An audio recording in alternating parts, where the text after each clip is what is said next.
பாரதி, இப்போ ஓகேவா? வலி இருக்கா? பரவாயில்ல சார், நான் ஓகே தான். கோயிலில் நடந்ததை பற்றியே யோசிச்சுட்டு இருக்கீங்களா?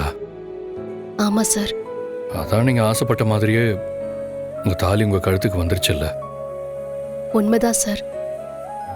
ஆனால் திருடன் என் கழுத்துலேருந்து அறுத்துட்டு போன தாலியை நீங்கள் திருப்பி கொண்டு வரேன்னு சொல்லிட்டு போனீங்க. ஆனால் உங்களுக்கு தாலி கிடைக்கல. குளத்துல முங்கி எந்திரிக்கிறப்போ தாலி எப்படி என் கழுத்துக்கு வந்திருக்கும்? ஒண்ணுமே புரியல சார். இந்த விஷயத்தை யோசிக்க யோசிக்க ரொம்ப குழப்பமாவே இருக்கு. திருடன் என்கிட்ட இருந்து புடுங்கிட்டு போன தாலி குளத்துக்குள்ள எப்படி வந்துச்சு? அதுவும் கரெக்டா என் கழுத்துக்கு எப்படி வந்துச்சு? இப்படி எனக்குள்ள இருக்கிற எந்த கேள்விக்கும் பதில் இல்லை சார். ஆனா தாலி என் கழுத்துல இருக்கு. பாரதி, நீங்கள் தாலி திருட்டு போன விஷயம் என்கிட்ட சொன்னதுமே நான் உடனே போலீஸ் ஸ்டேஷனுக்கு போய் அங்கே இருக்கிற போலீஸ்காரங்களெல்லாம் கூப்பிட்டுக்கிட்டு ஸ்நாச்சிங் நடந்த இடத்துல போய் விசாரித்தேன். பட் எனக்கு எந்த யூஸ்ஃபுல்லான தகவலும் கிடைக்கல. அடுத்து என்ன பண்ணலான்னு யோசிச்சுட்டு இருந்தப்போ தான் நீங்கள் கோவிலில் பிடிவாதமாக தலையில் தேங்காய் உடைச்சிட்ருக்கீங்கன்னு நான் கேள்விப்பட்டேன். அதை தடுக்கிறதுக்காக தான் நான் கோயிலுக்கு வந்தேன். நல்ல வேளை, அதுக்குள்ளே அந்த அகோரி வந்து தடுத்து நிறுத்திட்டார். நாம் இவ்வளோ தூரம் சொன்னதுக்கு அப்புறமும் பாரதி யோசிச்சுக்கிட்டே இருக்காங்க. ஒருவேளை தண்ணிக்குள்ளே இருக்கிறப்போ நான் அவங்க கழுத்தில் தாலியை போட்டதை பார்த்துட்டாங்களா?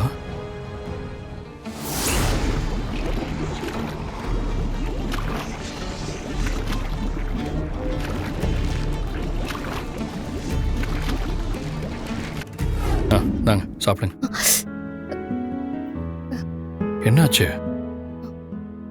ஒன்றும் இல்லை சார். இங்கே பாருங்க பாரதி, உங்ககிட்ட எல்லா விஷயத்தையும் ரெண்டு தடவை கேட்டுட்டு இருக்க முடியாது. இப்போ உங்களுக்கு கையில் பெயின் இருக்கு. என்ன நடந்துச்சு? சார், திருட என் கழுத்துல இருந்து செயினை புடுங்கிட்டு போனப்போ தடுமாறி கீழே விழுந்துட்டேன். அப்பதான் கையில அடிபட்டுச்சு. அதுக்கப்புறம் தேங்காய் உடைக்கும் போது இழுத்து அடிச்சு உடைச்சதுல அடிப்பட்ட கையில மறுபடியும் ஸ்ட்ரெயின் அதிகமாயிடுச்சு. வீக்கம் இருக்கு. அதனாலதான் இப்போ கையை தூக்க முடியாம வலிக்குது சார். சரியாயிடும். சரி, ஓகே. அப்படின்னா நான் உங்களுக்கு சாப்பாடு ஊட்டி விடுறேன். ஐயோ வேணாம் சார், நானே சாப்பிட்டுக்கிறேன். அட போங்க பாரதி, உங்க கூட இதே தொல்லையா போச்சு. உங்களுக்கு கையை தூக்க முடியாம கஷ்டப்படுறீங்களே, ஊட்டி விடலான்னு நினைச்சேன். நீங்க என்னடானா பதறிட்டு வேண்டாம் வேண்டான்னு சொல்றீங்க. தமிழ், நீ சொல்லுமா, அம்மாக்கு நான் ஊட்டி விடலாம் தானே?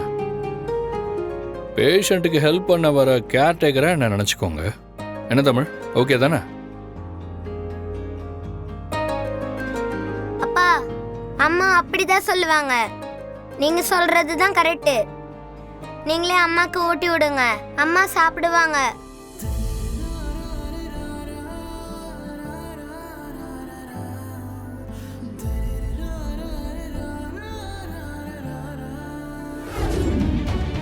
ஹலோ. Good morning sir. நான் சிவம் பேசுகிறேன். சொல்லுங்கள் சார். சார், நீங்கள் கேட்ட டாக்குமெண்ட்ஸு, ஃபைல்ஸு, வீடியோஸு, ஃபோட்டோஸு இது எல்லாத்தையும் எடுத்துக்கிட்டு நான் உங்கள் ஆஃபீஸ் தான் சார் வந்திருக்கேன். நீங்கள் கேட்டுக்கிட்டபடி லேப்டாப்பில் எல்லா ஃபைல்ஸும் இருக்குது சார். சார், நான் ஆஃபீஸ் வரதுக்கு கொஞ்சம் லேட் ஆகும். அது வரைக்கும் எனக்காக நீங்கள் வெயிட் பண்ண வேண்டாம். வேணா ஒன்று பண்ணுங்கள். முன்னாடி செக்யூரிட்டி இருப்பார், அவர்கிட்ட டாக்குமெண்ட்ஸும் ஃபைல்ஸும் கொடுத்துட்டு போங்க. நான் அவர்கிட்ட வந்து கலெக்ட் பண்ணிக்கிறேன். சரி சார். எல்லாத்தையும் பார்த்துட்டு நான் உங்களுக்கு அப்டேட் பண்ணுறேன். ஓகே ஆதி சார், நீங்கள் சொன்ன மாதிரியே பண்ணிடுறேன் சார். நீங்கள் மறக்காமல் பார்த்துட்டு எனக்கு கால் பண்ணுங்கள் சார். ஷியோர், கண்டிப்பாக.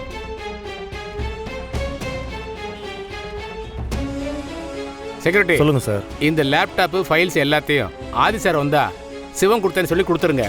அவர் உங்கள்கிட்ட தான் கொடுத்துட்டு போக சொன்னார். ஓகே சார், நான் கொடுத்துறேன் சார். நான் வரேன். சரி, நான் கிளம்புறேன் சித்தி. மித்ரா, நீ வரலையா? நான் கொஞ்ச நேரத்தில் வராது. சரி. பாரதி, எங்கே கிளம்பிட்டீங்க? என்ன சார் இப்படி கேட்டுட்டீங்க?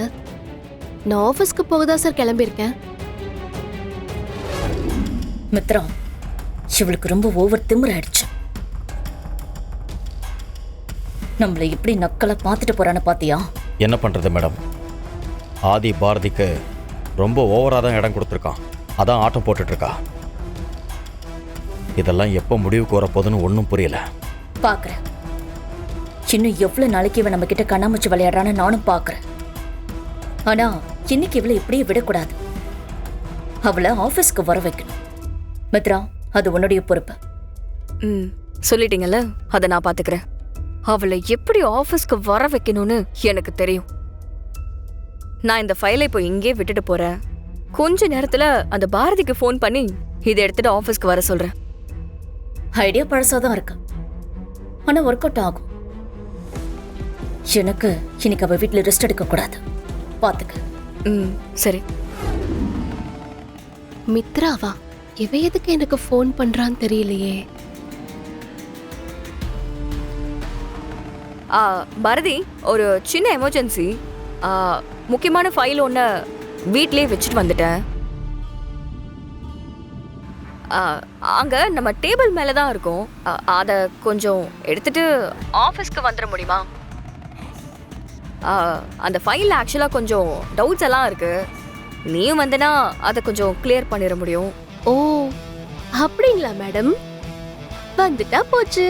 ஏய், என்ன பேச்சுல நக்குல் தெரியுது? தெரிஞ்சிருச்சா? தெரியணும்ல. மித்ரா மேடம், நீங்க இப்போ எதுக்காக என் ஆபீஸ்க்கு வர சொன்னீங்கன்னு எனக்கு நல்லாவே தெரியும். என்ன பாரதி, ரொம்ப ஓவரா பேசுற?